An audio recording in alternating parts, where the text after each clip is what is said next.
명절을 맞아 형제들은 각자의 자식 손을 잡고 고향 집으로 모였다. 오래 비워두었던 집은 사람 소리로 금세 가득 찼고 부엌에서는 음식 냄새가 끊이지 않았다.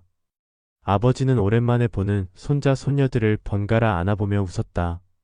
주름진 손으로 지갑을 열어 용돈을 쥐어주는 동안 아이들은 종이의 촉감을 느끼기도 전에 뛰어다녔고 그 모습을 바라보는 아버지의 얼굴에는 오래간만에 편안한 표정이 머물렀다.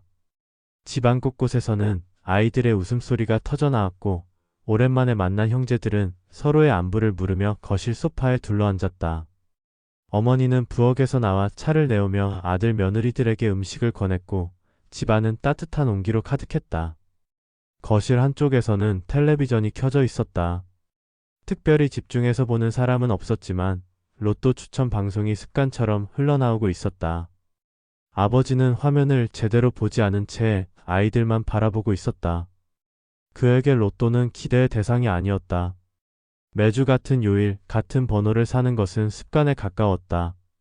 당첨을 바라고 산다기보다는 그렇게 하지 않으면 한 주가 완성되지 않는 것 같았기 때문이다.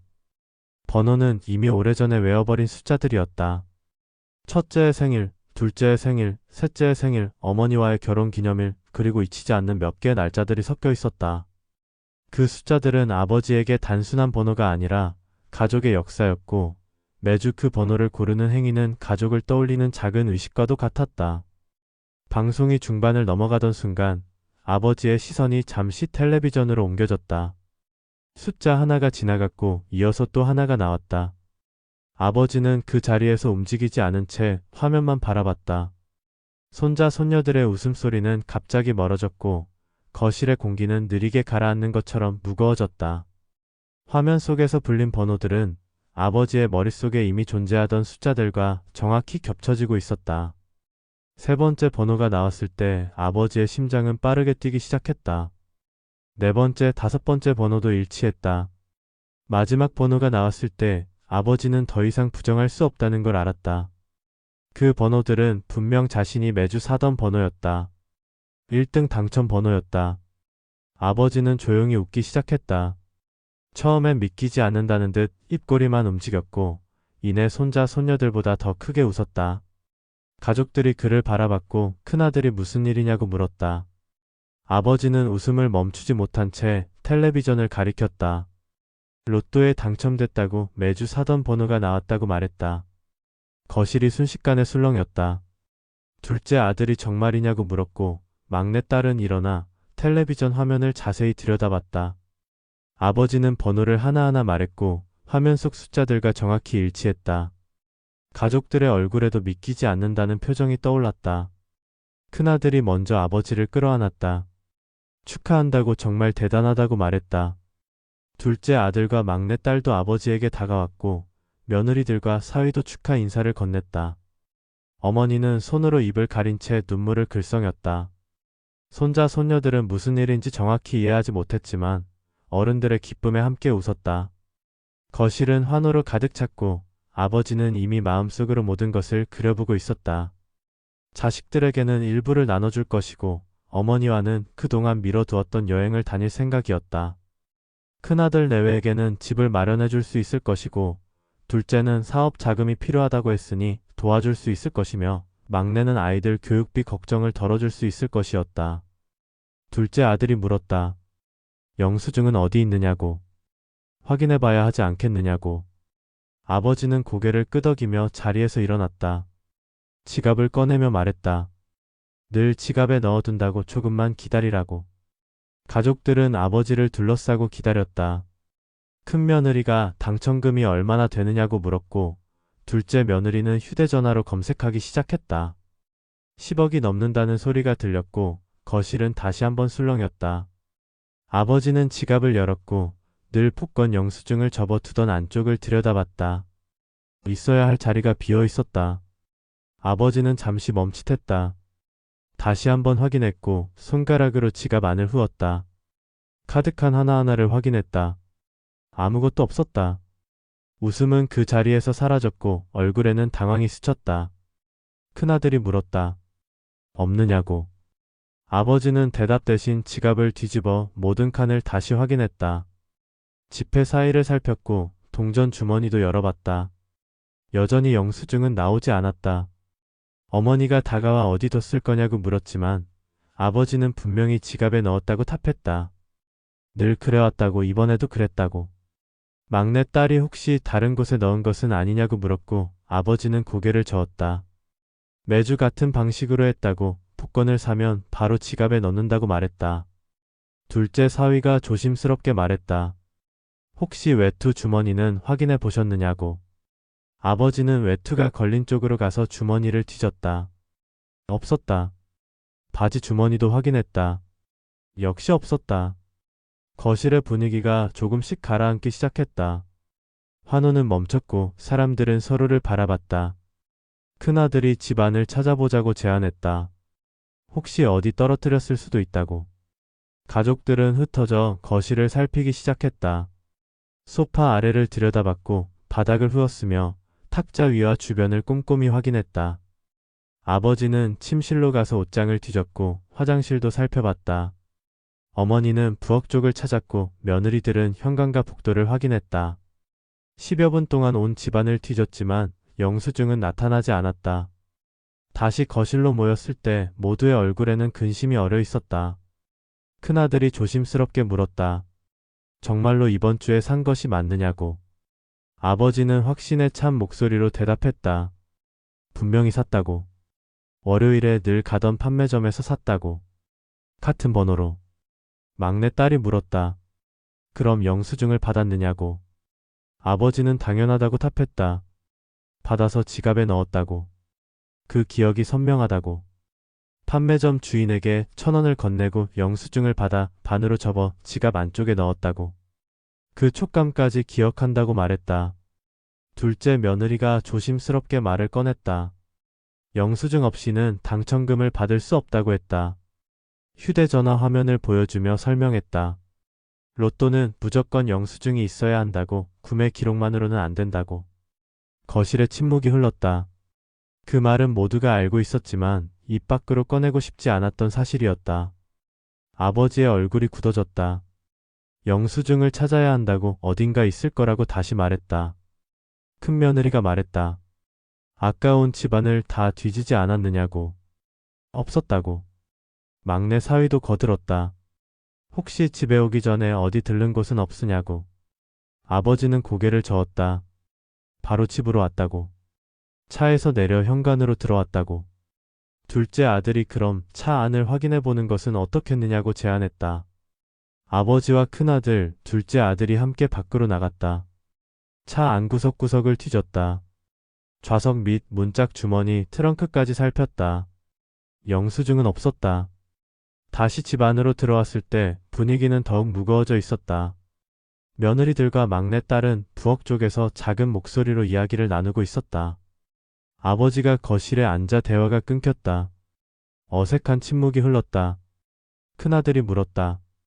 혹시 지갑을 열었을 때 누가 옆에 있었느냐고. 용돈을 줄 때 영수증이 빠졌을 수도 있지 않겠느냐고. 아버지는 기억을 더듬었다. 손자 손녀들에게 용돈을 줄 때 지갑을 여러 번 열었다. 그때 빠졌을 수도 있다. 하지만 영수증은 안쪽 깊은 곳에 접어넣었기 때문에 쉽게 빠질 위치가 아니었다. 둘째 아들이 다시 한번 소파 주변을 살폈다. 쿠션을 들어 올리고 소파 틈새에 손을 넣어 확인했다. 아무것도 나오지 않았다. 막내딸은 혹시 쓰레기통에 실수로 버린 것은 아닐까 하며 부엌 쓰레기통을 뒤졌다. 역시 없었다. 시간이 흐를수록 영수증을 찾을 가능성은 희박해져 갔다. 그리고 그 시간 동안 사람들의 시선은 미묘하게 변하기 시작했다. 큰며느리가 먼저 말했다. 자신은 거실에 오래 있지 않았다고, 대부분 부엌에서 어머니를 도왔다고. 둘째 며느리도 거들었다. 자신도 아이들 돌보느라 바빴다고, 탁자 근처에는 가지도 않았다고. 막내 사위는 아예 화장실 다녀온 것 말고는 거실에 앉아만 있었다고 말했다. 누구도 직접적으로 의심받는다고 말하지 않았지만 모두가 자신의 위치를 설명하기 시작했다. 변명처럼 들렸다. 큰아들이 분위기를 정리하려 했다. 누구도 의심하는 것이 아니라고, 다만 영수증이 어디로 갔는지 추측해보는 것뿐이라고 말했다. 하지만 그의 말투에서도 불편함이 느껴졌다. 둘째 아들은 아무 말 없이 창밖만 바라봤다. 막내딸은 자신의 아이들을 불러 옆에 앉혔다. 혹시 아이들이 장난으로 가져간 것은 아닐까 하는 생각이 스쳤지만 아이들은 영수증이 무엇인지도 몰랐다. 어머니가 차를 내왔지만 아무도 손대지 않았다. 아버지는 다시 한번 지갑을 꺼내 확인했다. 여전히 영수증은 없었다. 혹시나 하는 마음에 지갑 안에 있는 카드와 지폐를 모두 꺼내 탁자 위에 늘어놓았다. 하나하나 확인했지만 영수증은 나타나지 않았다. 둘째 아들이 물었다. 정말로 지갑에 넣은 것이 확실하냐고. 아버지는 고개를 끄덕였다. 확실하다고. 매주 그렇게 한다고. 복권을 사면 바로 지갑에 넣고 집에 와서도 꺼내지 않는다고. 큰아들이 조심스럽게 물었다. 그럼 혹시 집에 오기 전에 지갑을 열었을 가능성은 없느냐고. 편의점이나 다른 곳에서. 아버지는 고개를 저었다. 월요일에 복권을 사고 나서 지갑을 연 것은 오늘이 처음이라고. 그 사이에 돈을 쓸 일이 없었다고 말했다. 하지만 큰아들의 표정에서는 의구심이 느껴졌다. 정말 그럴까 하는 표정이었다. 저녁 식사 시간이 되었다. 어머니가 차린 음식이 상 위에 올라왔지만 아무도 식욕이 없었다. 억지로 젓가락을 들었지만 음식은 목으로 넘어가지 않았다. 대화도 거의 없었다. 가끔 누군가 억지로 화제를 꺼냈지만 금방 끊어졌다. 손자 손녀들만 모르는 채 음식을 먹었고 어른들은 서로의 눈치만 살폈다. 식사를 마치고 설거지를 하는 동안에도 분위기는 풀리지 않았다. 며느리들이 부엌에서 속삭이는 소리가 들렸다. 정확히 무슨 말인지는 알 수 없었지만 로또 이야기를 하고 있다는 것은 분명했다. 거실에서는 아들들이 조용히 앉아 있었다. 큰아들은 휴대전화를 들여다봤고 둘째 아들은 팔짱을 낀 채 눈을 감고 있었다. 막내 사위는 아이들과 함께 방으로 들어갔다. 밤이 되자 아버지는 홀로 거실에 남았다. 텔레비전을 켜고 로또 관련 정보를 검색했다. 영수증 없이 당첨금을 받을 수 있는 방법이 있는지 찾아봤다. 하지만 모든 정보가 같은 말을 했다. 반드시 영수증이 필요하다고. 분실했을 경우에도 영수증이 없으면 받을 수 없다고. 아버지는 한숨을 쉬었다. 그럼 당첨 판매점이라도 확인해 보자는 생각이 들었다. 혹시 자신이 다니던 판매점에서 당첨자가 나왔다면 그것이 자신일 가능성이 높지 않을까? 아버지는 로또 홈페이지에 접속했다. 당첨 판매점을 검색하는 메뉴를 찾았다. 이번 주 1등 당첨 판매점 목록이 나타났다. 아버지는 목록을 천천히 내려가며 확인했다. 자신이 다니던 판매점은 목록에 없었다. 아버지는 다시 한번 확인했다. 당첨 판매점이 아니라는 표시가 나왔다. 아버지는 화면을 멍하니 바라봤다. 자신이 다니던 판매점에서는 1등 당첨자가 나오지 않았다. 그렇다면 자신은 당첨되지 않은 것일까? 아니면 다른 판매점에서 로또를 산 것일까? 혼란이 밀려왔다. 분명히 번호는 맞았다. 화면에 나온 숫자들과 자신이 매주 사던 번호가 정확히 일치했다. 그런데 당첨 판매점이 아니라니. 그렇다면 남은 가능성은 두 가지였다. 자신이 이번 주에는 복권을 사지 않았거나 샀는데 다른 번호를 샀고 그 영수증을 잃어버렸거나. 아버지는 머리를 감싸 쥐었다. 기억 속에서는 분명히 샀다. 월요일 오후 산책을 나갔다가 습관처럼 판매점에 들렀고 주인에게 늘 사던 번호를 말했으며 1,000원을 건넸고 영수증을 받았다. 그 모든 과정이 너무나 선명했다. 하지만 증거는 사지 않았다고 말하고 있었다. 어머니가 거실로 나왔다. 아버지가 컴퓨터 화면을 들여다보고 있는 모습을 보며 물었다. 무엇을 하고 있느냐고. 아버지는 당첨 판매점을 확인했다고 말했다. 어머니가 어떻게 나왔느냐고 물었고 아버지는 자신이 다니던 곳이 아니라고 답했다. 어머니는 한참을 말이 없다가 조용히 말했다. 그럼 사지 않은 것 아니냐고. 아버지는 고개를 저었다. 샀다고. 분명히 샀다고. 어머니는 한숨을 쉬었다. 영수증도 없고 판매점도 아닌데 무엇을 믿고 그렇게 확신하느냐고 물었다. 아버지는 대답하지 못했다. 자신의 기억을 믿는다고 말할 수밖에 없었지만 그 말이 얼마나 설득력이 없는지 스스로도 알고 있었다. 어머니는 이제 그만 있자고 말했다. 내일 아침이 되면 다들 돌아갈 텐데 이렇게 분위기만 망치지 말자고. 하지만 아버지는 잊을 수 없었다. 다음 날 아침 집안 분위기는 여전히 어색했다. 아침 식사를 하는 동안에도 대화는 거의 없었다. 식사를 마치자 큰아들이 먼저 일어났다. 슬슬 준비를 해야 할 것 같다고 말했다. 둘째 아들도 고개를 끄덕였다. 막내 딸도 아이들을 데리고 방으로 들어갔다. 평소 같으면 명절이 끝나는 것을 아쉬워하며 느긋하게 시간을 보냈을 텐데 이번에는 모두가 서둘렀다. 짐을 싸는 동안에도 분위기는 무겁게 가라앉아 있었다. 큰아들이 아버지에게 다가와 말했다. 로또 일은 너무 신경 쓰지 말라고. 혹시 모르니 나중에 다시 찾아보고 정 안 되면 어쩔 수 없는 것이라고. 아버지는 고개를 끄덕였지만 큰아들의 눈빛에서 의심을 읽었다. 아버지가 착각한 것이라고 생각하고 있었다. 둘째 아들은 아버지를 안으며 건강 챙기라고만 말했다. 로또 이야기는 꺼내지 않았다.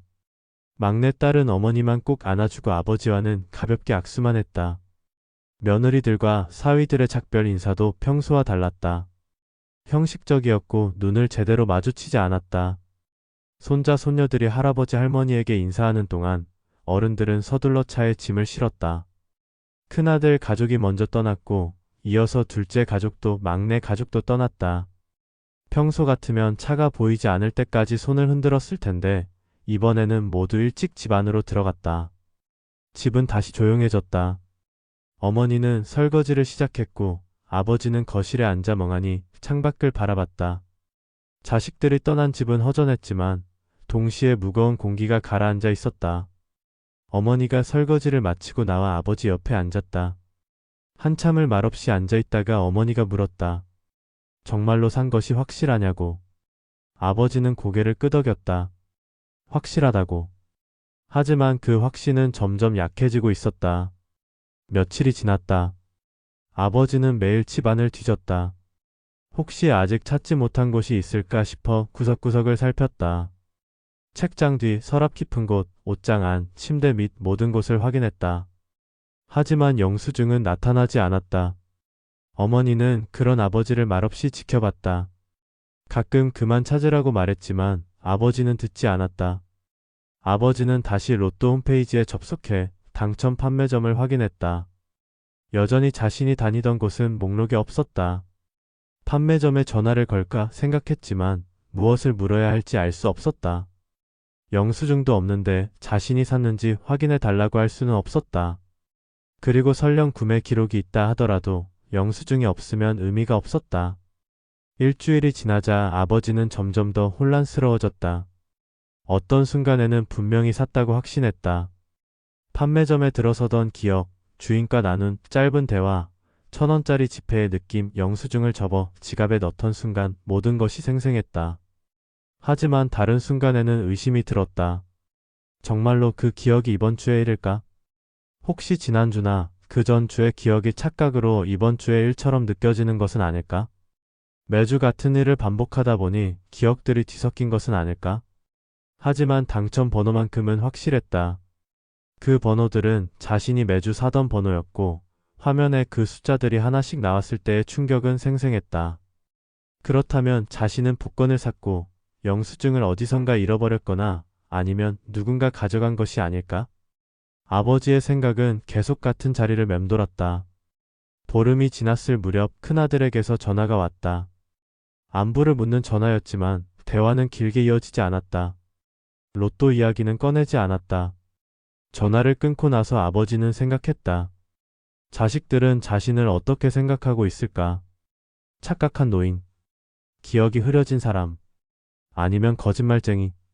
어느 쪽이든 좋은 생각은 아닐 것이었다. 한 달이 지나자 아버지는 더 이상 집안을 뒤지지 않았다. 영수증은 나오지 않을 것이라는 것을 받아들였다. 하지만 여전히 자신이 복권을 샀다는 생각은 버리지 못했다.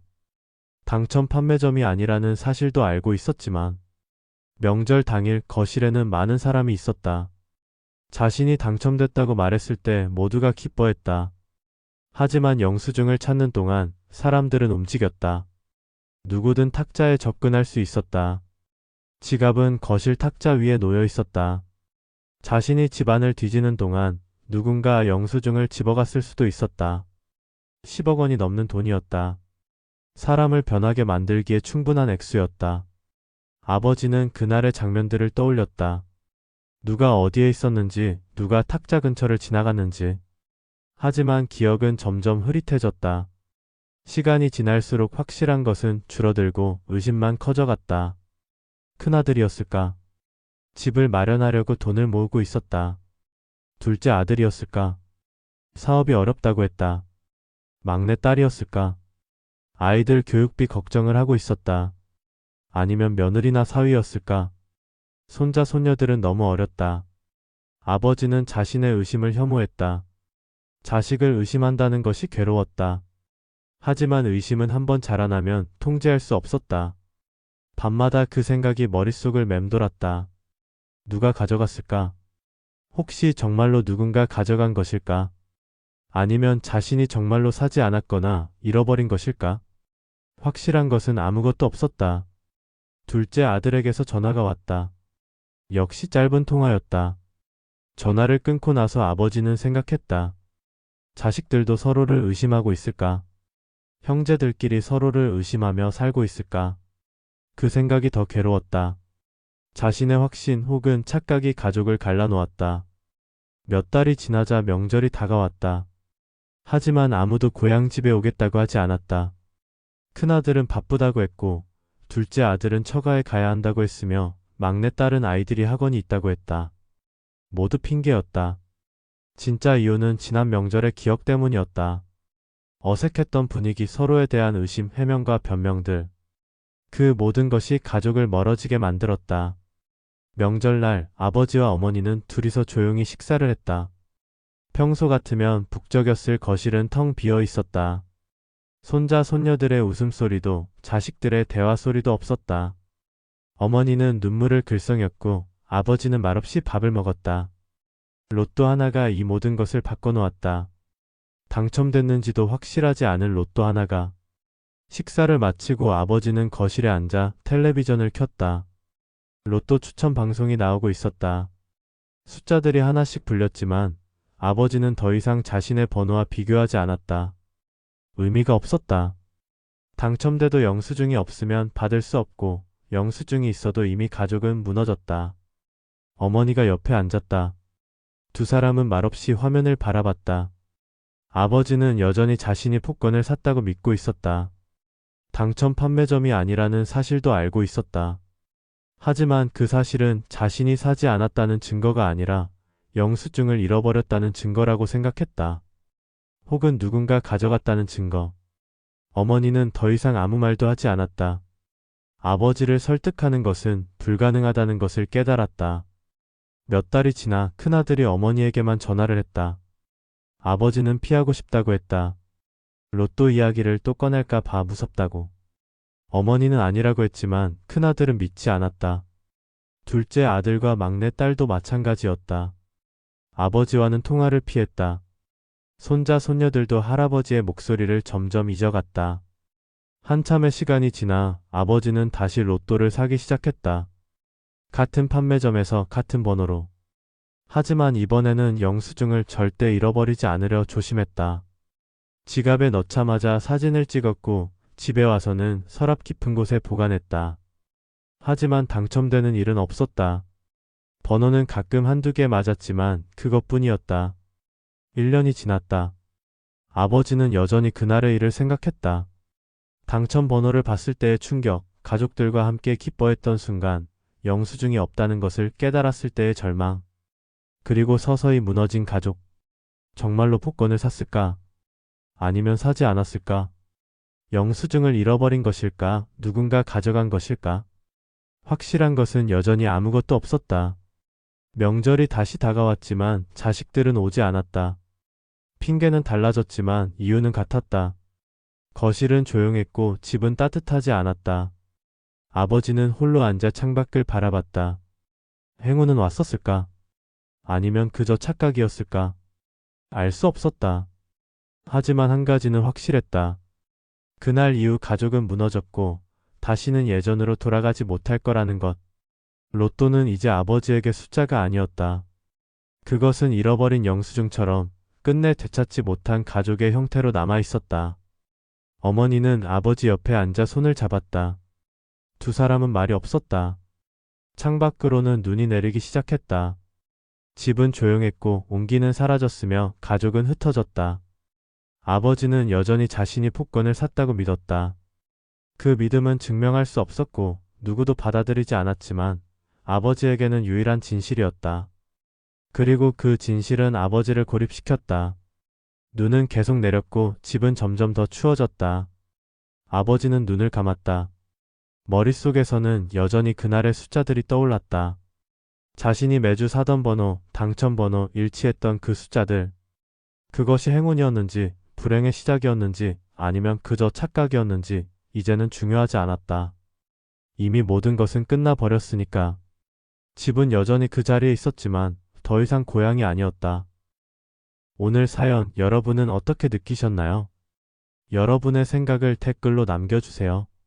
이야기들이 계속 이어질 수 있도록 구독과 좋아요, 알림 설정도 함께 부탁드립니다. 끝까지 들어주셔서 진심으로 감사합니다.